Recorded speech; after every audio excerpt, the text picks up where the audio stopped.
Olá, meu nome é Bárbara Niedermayer. E eu sou Laís Ergensen. Esta é mais uma edição do podcast do Caderno 2. Hoje vamos conversar com Jefferson Tenório sobre a sua participação como patrono na 66ª Feira do Livro de Porto Alegre e sobre a sua obra O Avesso da Pele.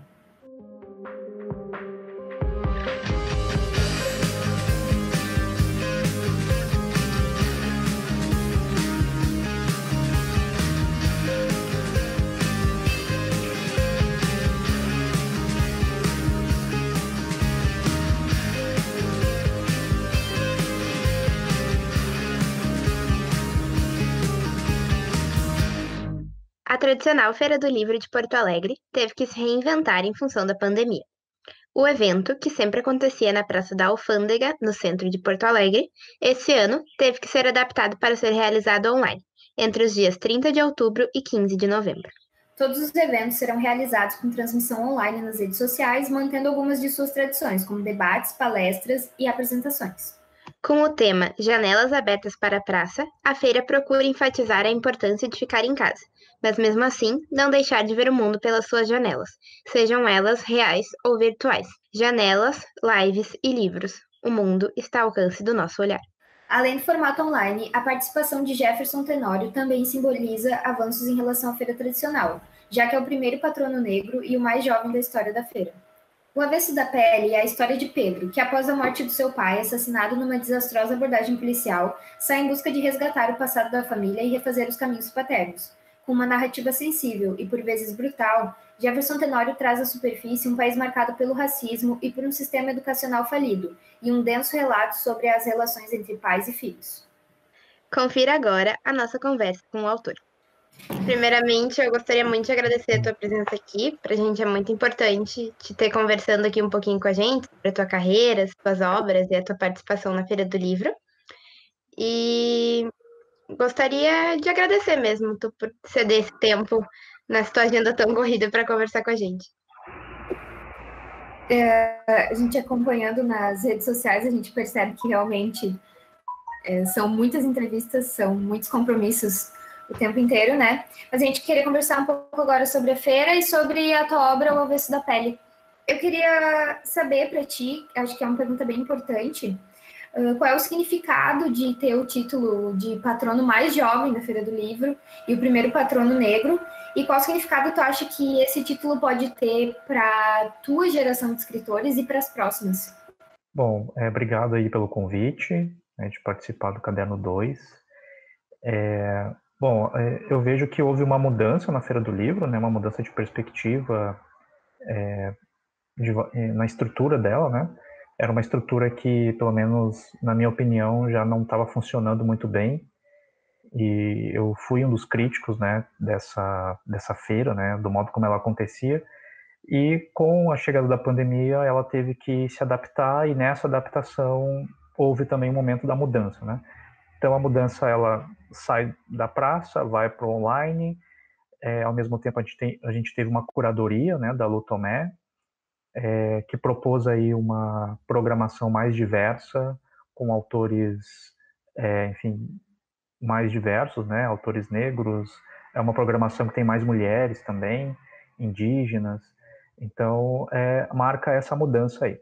Nesse sentido, ter um patrono negro, né, acho que também marca aí uma mudança, e nos critérios também, né? Então, havia vários critérios assim para a escolha do patrono, né? Ele teria que ter uma obra mais vasta, teria que ser mais velho, né?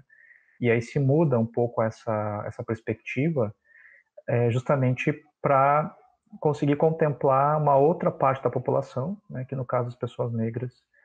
E eu acho que isso é muito simbólico, muito importante, né, que isso tenha acontecido em 2020, justamente por tudo que a gente tem acompanhado nessas discussões raciais, né, que tem acontecido. Então é uma feira que está dialogando com o seu tempo, né? Então esse é o grande ganho, assim, e eu acho que isso é muito simbólico para a população negra, principalmente aqui de Porto Alegre, que agora se vê também representada nesse espaço da Feira do Livro, né?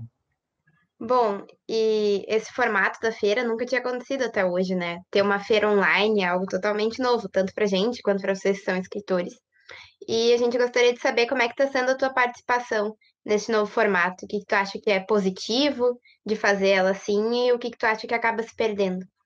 Bom, a gente teve muitas perdas desde o início do ano, né? Em função da pandemia, a gente teve perdas humanas, depois a gente teve a perda do contato físico e depois tivemos a perda do espaço, né? Ou seja, nós não podemos mais nos aglomerar em espaços, né? E essa perda de espaço fez com que a gente tivesse, então, que reinventar, né, a ideia que a gente tem de lugar, né, de presença. E aí a gente usa, então, essa plataforma aqui justamente para metaforizar essa presença, né, através, então, do ambiente digital. Então, a praça saiu, né, do ambiente físico e foi para a nuvem, né? Então, nós estamos aqui dialogando graças a esse sistema, né, em que a gente pode dialogar dessa forma. Então, há essa perda, né, de presença física, mas há esse ganho também de um outro espaço e que pode chegar a muito mais pessoas, né? Muito mais pessoas podem acessar, podem ter, enfim, esse contato, né, com a literatura, com os livros, com os autores. É um conteúdo que fica também na plataforma que as pessoas podem ver a qualquer momento, né? Então tira aquele ineditismo, digamos assim, ou aquela presença única ali da apresentação, né? E ela passa então a ficar disponível, né, a qualquer momento para as pessoas. E que era um movimento que já estava acontecendo, né? Na verdade, esse movimento ele começa, pelo menos ao meu ver, né? Ele começa na TV, né? A TV ela começa a perder esse espaço assim de ter programas que só passam naquela hora e que o espectador não tenha controle desse momento que ele quer assistir, né? E aí vem essas plataformas aí de internet, né? Ou TV fechada, né? Que propiciam também que o espectador possa também ter acesso em outros momentos, né, desse conteúdo. E isso acabou vindo com muita força com a pandemia, né? Então isso é um grande ganho assim que a gente tem, né? Mas obviamente que nós queremos também a parte presencial, que é o que também nos faz sentir bem, né? E falando agora um pouquinho sobre a tua obra, O Avesso da Pele, por que que ela é uma leitura importante? Não sei se ela é importante, assim, no sentido de, enfim, tem tantos livros, né, hoje em dia que tem sido publicado no Brasil, mesmo com a pandemia, né? O bom é que as editoras seguiram fazendo os seus lançamentos, mesmo que fosse da forma online, assim, né? Mas a minha intenção com o Avesso da Pele era contar a história de um pai e de um filho, né? E essa relação de ausência, né? Que existe no livro, e que eles fossem atravessados assim por questões sociais, né? Ou raciais, porque esses personagens são negros, moram no sul do país, né? Então, se o livro tem alguma importância, assim, nesse sentido, é de justamente contribuir para o debate do racismo estrutural no Brasil, né?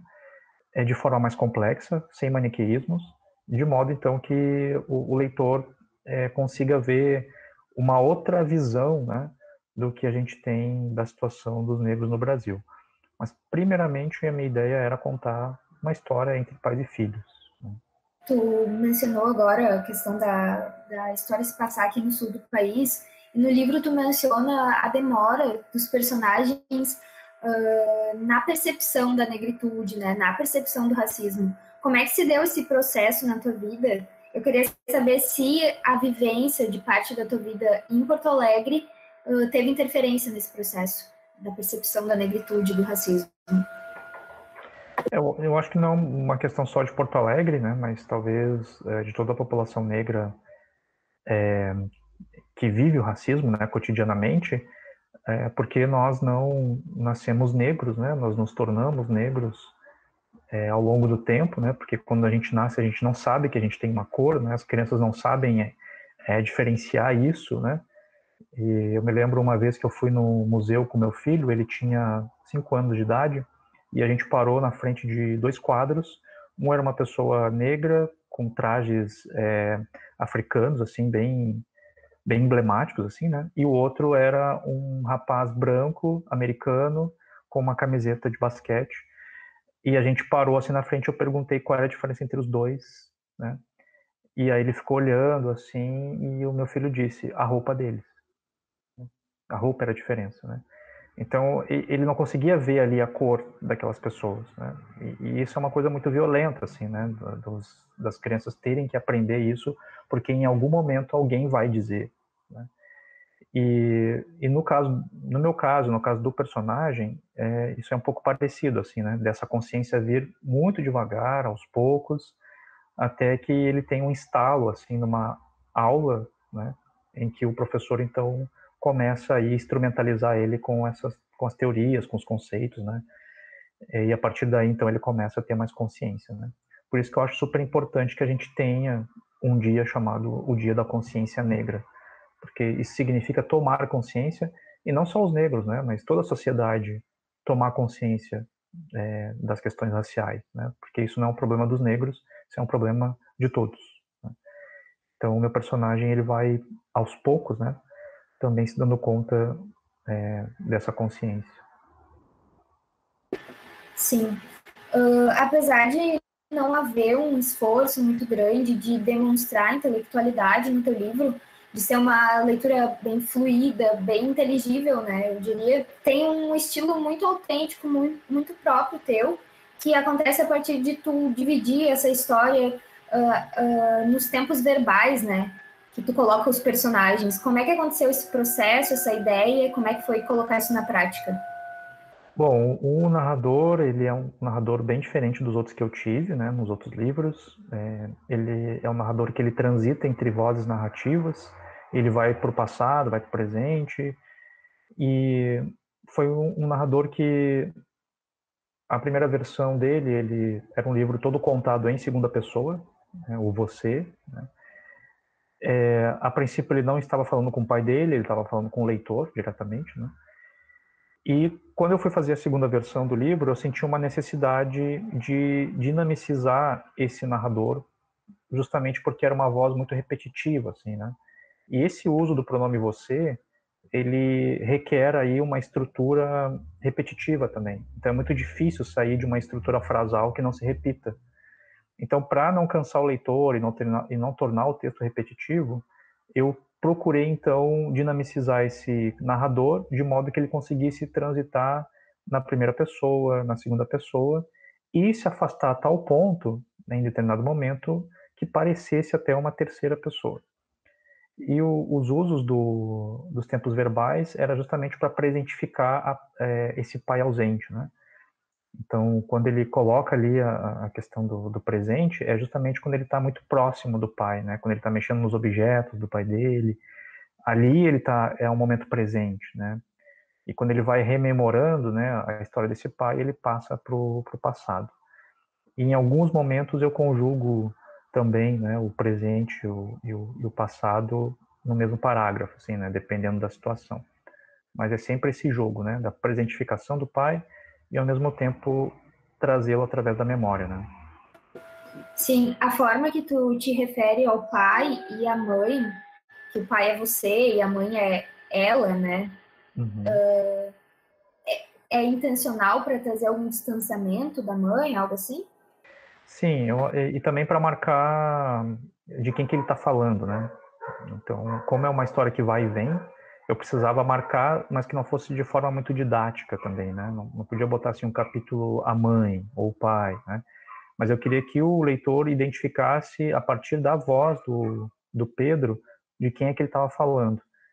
Aos poucos no início é um pouco confuso, né? Porque ele conta muitas coisas e a gente não sabe muito bem o que ele está contando, mas depois o leitor vai se acostumando com aquela voz, né?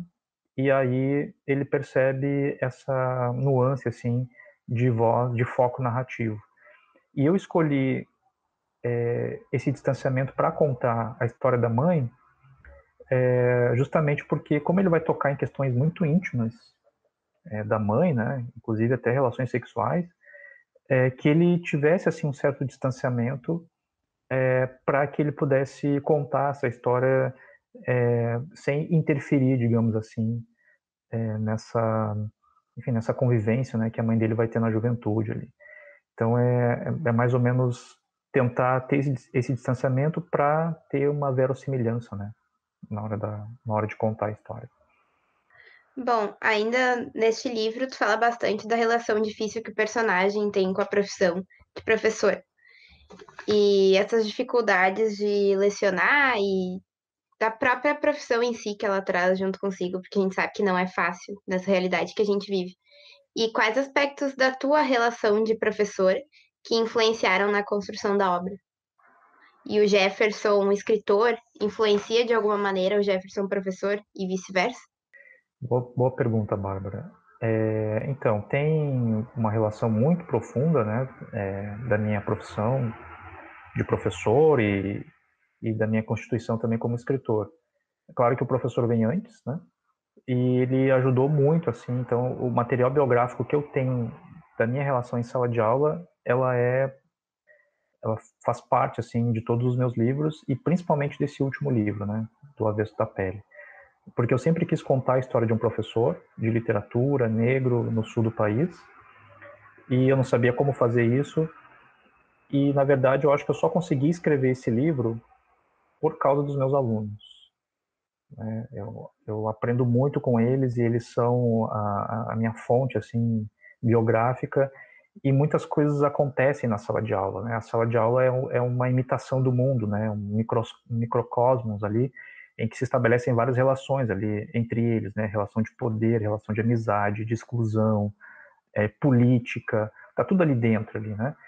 E aí essa minha observação dos alunos fez com que eu me tornasse o que eu me tornei, né? Então, eu acho que eu não seria escritor se eu não fosse professor, né? Então, eu preciso desse material biográfico para conseguir me tornar escritor. E a escrita influencia na minha vida como professor, porque eu sou um contador de histórias, né? Então, eu mais do que um escritor, eu sou um contador. E na sala de aula, eu sou isso, né? Estou sempre contando histórias para os meus alunos. Às vezes, eles até olham para cima assim, ela vem o professor de novo com uma história, né? Porque faz parte da minha constituição e eu gosto, né, de contar história. Eu acho ótima essa experiência quando eu tenho professores que me contam histórias, normalmente são aulas muito boas. Eu acho que o humor e o contar histórias são ótimos aliados da aprendizagem, né? A gente teve a notícia de que o Avesso da Pele se tornará um filme. Me conta um pouco sobre as suas expectativas para esse projeto e se já tem alguma projeção para o início da produção. Então, o Avesso da Pele, ele teve os direitos vendidos, né, antes do livro ser publicado para o cinema, para uma adaptação.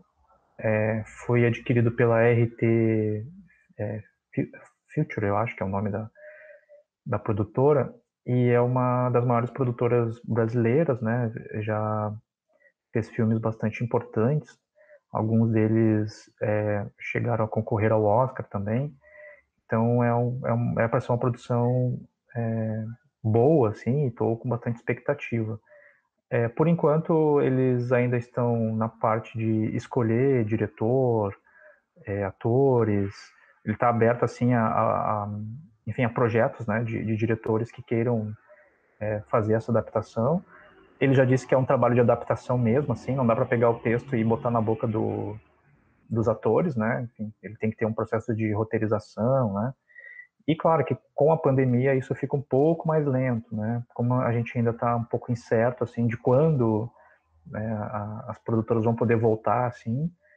Então a gente está mais nessa parte assim mesmo de, enfim, escolher os atores, os diretores e ver o que vai acontecer.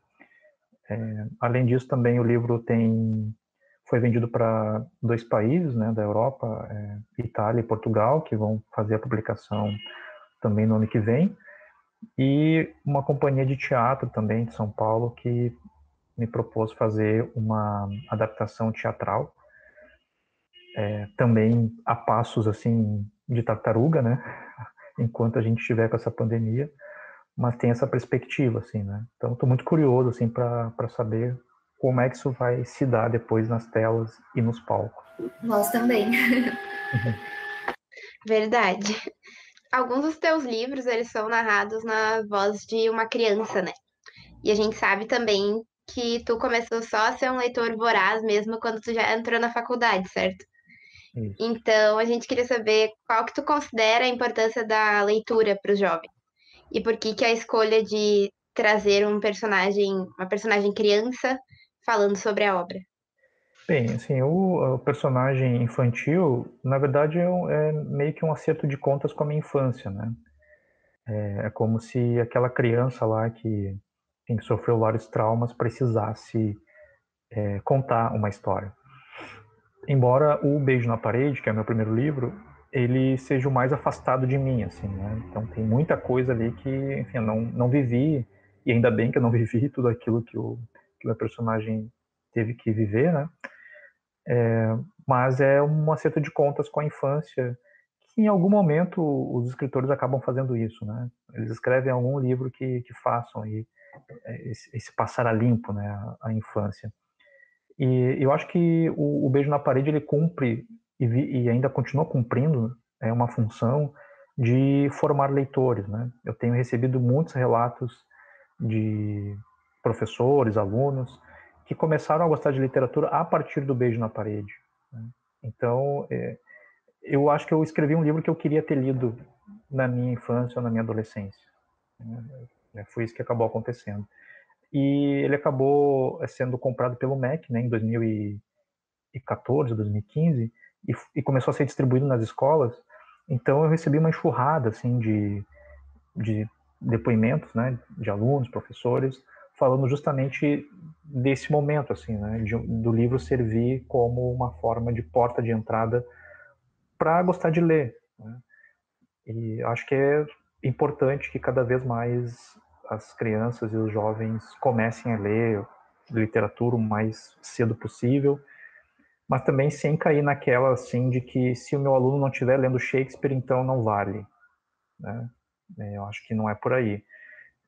A gente tem que entender que os adolescentes leem e leem bastante, né? Eu dou aula há 20 anos e sei que eles leem, mas eles não estão lendo, de repente, aquilo que a gente quer que eles leiam, né?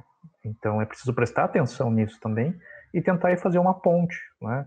Então, se eles querem ler Harry Potter, ótimo, vamos ler Harry Potter, vamos discutir Harry Potter, mas também tem um outro livrinho aqui, né, que pode ser interessante para vocês, né? Só tem um Don Quixote aqui, que eu acho que também é legal. Então, tentar fazer essas pontes, assim, né? Mas não querer dizer que os adolescentes não estão lendo. Eles estão lendo, sim, e bastante. Agora, com o alcance que o Avesso da Pele teve, pelo que eu entendi, assim, pelo que eu pesquisei de ti, não era um alcance que tu estava esperando, né? Algo tão grandioso. E agora o convite também, a partir do reconhecimento do teu trabalho, para que tu fosse o patrono da Feira do Livro, te traz te dá mais voz, né? Te traz maior contato com a juventude, com jovens negros, com muito mais pessoas. Como é que tu sente essa autoridade e de que forma tu acha que isso pode influenciar nas tuas próximas obras? Bem, eu acho que eu colocaria mais como uma responsabilidade, né? Que eu acabei assumindo, assim. De fato, não era a repercussão que eu esperava, e isso fez com que eu tenha agora uma responsabilidade, principalmente nas coisas que eu digo, que eu posto. Eu tenho que prestar mais atenção, assim, o que eu falo. E muita gente também tem entrado em contato comigo, assim, né, pelas redes sociais. Eu tenho conhecido muita gente também, né? Isso é muito legal também de acontecer. E também me perguntam como é que eu tenho feito para lidar com o sucesso, né? Enfim, de ter um livro que tem sido falado, né? Até por pessoas famosas, conhecidas. E eu sempre pensei que o sucesso de um escritor não fosse esse, né? Eu sempre fui uma pessoa meio assim isolada.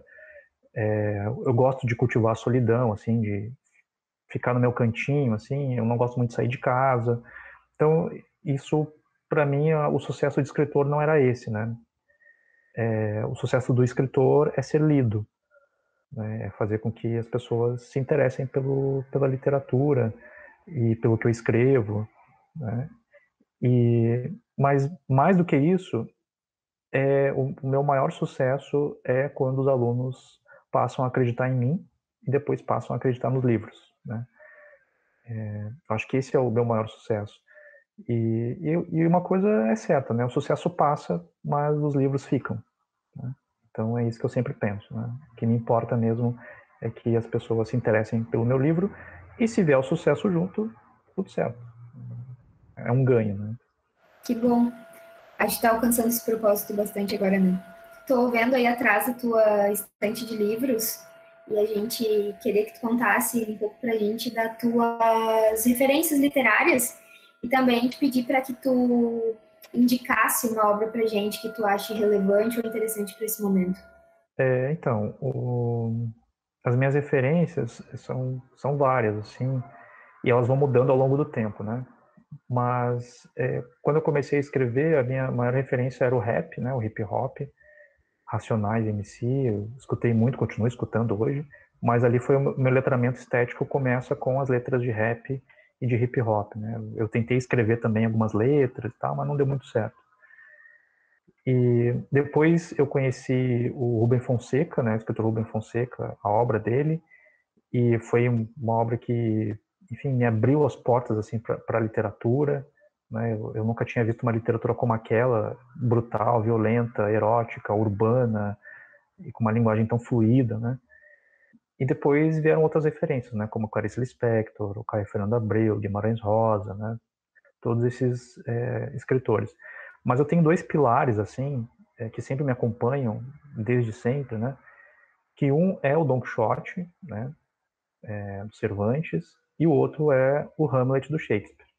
Esses dois livros me acompanham sempre e sempre que posso eu coloco eles como referência em algum livro, em algum texto, né? Porque eles ainda me dizem muitas coisas importantes. E atualmente as minhas referências elas giram em torno da literatura brasileira e norte-americana, assim, né? Então eu tenho lido muito Conceição Evaristo, a Carolina Maria de Jesus, né? Tenho lido muito Machado de Assis e dos norte-americanos James Baldwin, Toni Morrison e o próprio Paul Auster, Philip Roth também, que são assim essas referências assim mais próximas assim temporalmente, né? Então são essas as referências. E vocês me pediram livros, né? Eu tenho um livro para indicar, na verdade tem dois livros para indicar.